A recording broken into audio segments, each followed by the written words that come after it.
What's up, guys? Today I want to do a quick little video on some tips and some questions that you can ask yourself when you're buying a pistol for the first time. Buying a pistol or if it's your first gun in general can be kind of scary.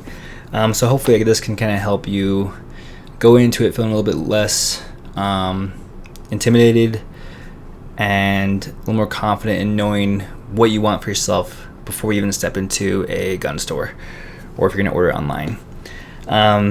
But I don't recommend buying your first one online if that's the route you're currently thinking, because you definitely want to get your hands on and feel what's comfortable. And if anything, I highly recommend, above all else, renting them and shooting them on a range and comparing them with other brands and seeing what works best for you, because when it comes down to it, there's not one size or company that makes a gun that's going to fit all and be perfect for anyone. For me personally, I love SIGs. SIGs are just what I started shooting when it came to my pistol. The first pistol I ever got was a P320, and since then I got a P365, X Macro. I have built a P320 from the ground up by ordering all the parts and assembling it myself, and I have a P322. So I think it's safe to say that I'm kind of a SIG fan, but just because I love SIGs obviously doesn't mean you will like SIGs. And I will never ever tell anyone, oh, like, you need to get a SIG because I like SIG. Like, you should never get something just because someone else loves it. You need to go test it out, see what fits for you. And in this video, we'll just go over a few things that you can ask yourself to kind of help you figure out if you need like a full, a carry, or like a smaller gun, and kind of go over like a few of the pros and cons to both, right? So the first question I always ask people, I'll rewind a little bit. I worked at a gun store for a little bit as well. I got really used and good to asking people certain questions to help guide them into what they wanted. And I think it's important that people, help. A lot of people like to again tell people like what they like as if it's going to work for them, and that's not the case.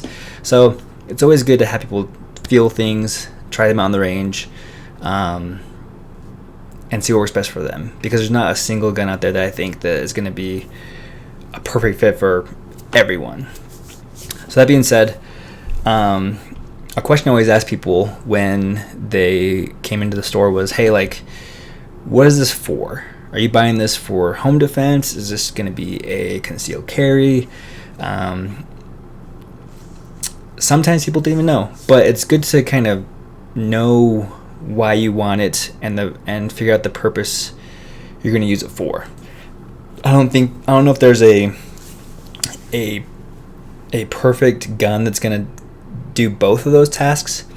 I have a gun myself that I think is kind of a good hybrid between the two, but for the most part, if you want the best home defense gun, you should, that's a pistol, I'd recommend getting a full size. For me, this is my home defense P320. I have a comp added to it, a flashlight. You definitely need a flashlight.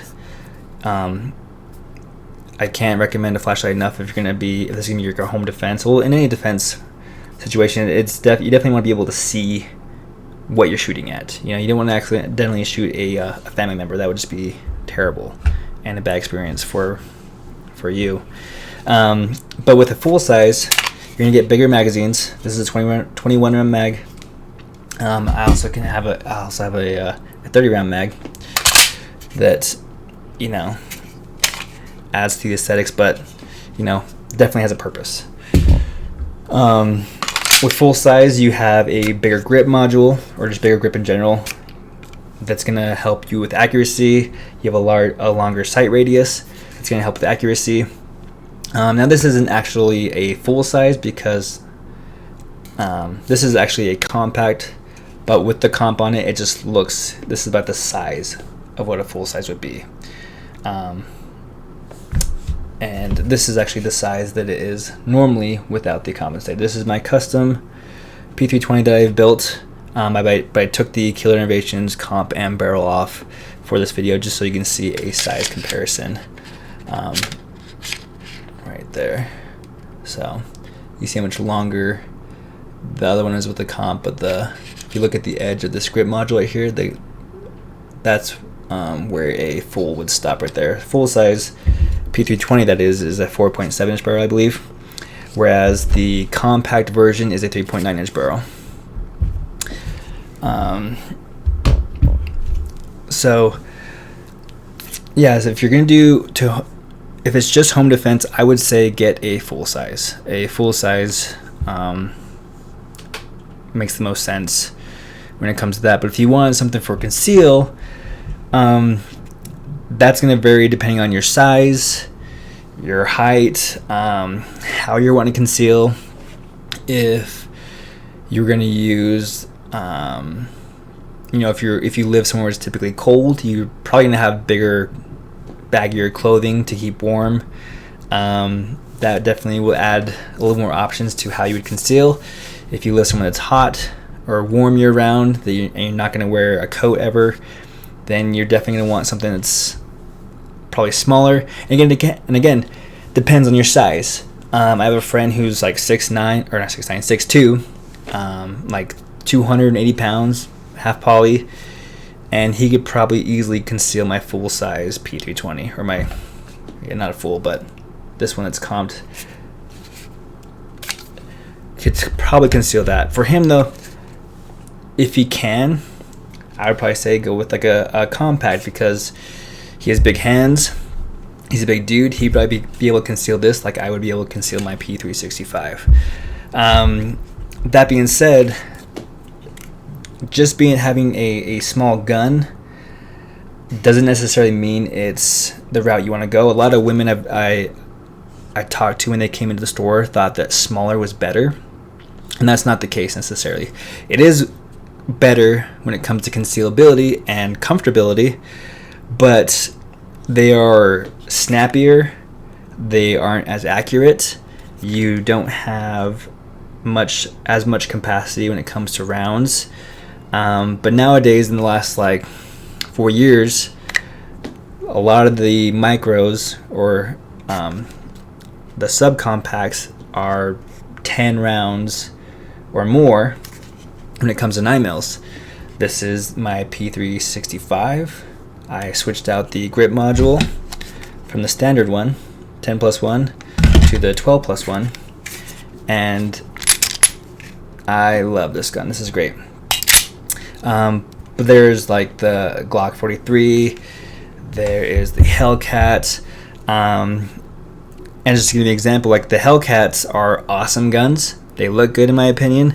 I have shot them. I've shot customers, not shot customers, but used a customer's gun that they let me shoot. And with the Hellcats, I cannot shoot that well with them. So again, it does not, just because I like SIGs or someone else likes Glock or Springfield or Walters or whatever it is, you want to get in a store and rent a gun and try them out. So figure out kind of the size you want, the purpose in which you want to buy it, and someone in behind the counter can help you with, within a certain amount, within those sizes. So like if it was a P365, if someone wanted to conceal and they were kind of leaning towards this size, I would give them this, a Hellcat, a Glock 43, maybe like a what else is there? There's a lot, like the Shadow System CR920, the new Canik Meta MC9. That's an interesting one. I would love to try to get my hands on that one, and then have them go out there and shoot it, because ultimately what feels good in your hand and what you shoot the best with is going to be probably the best option for you.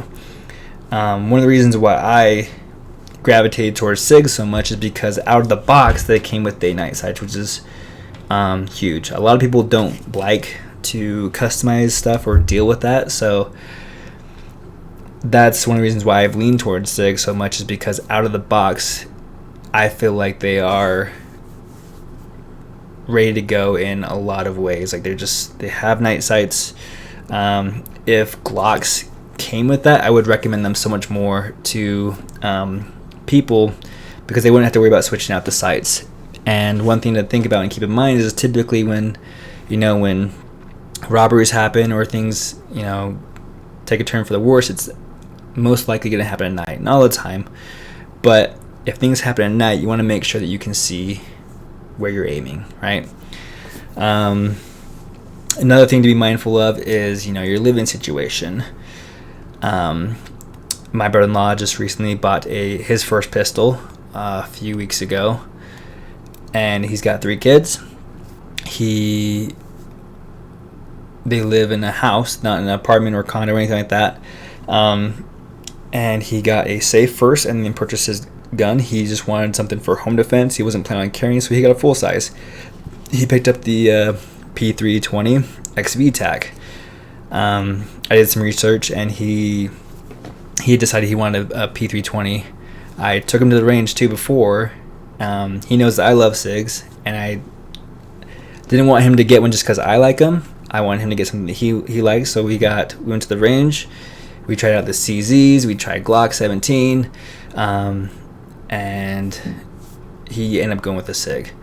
So, a lot of different things to take into account. Let me see if there's any other questions that I might have missed.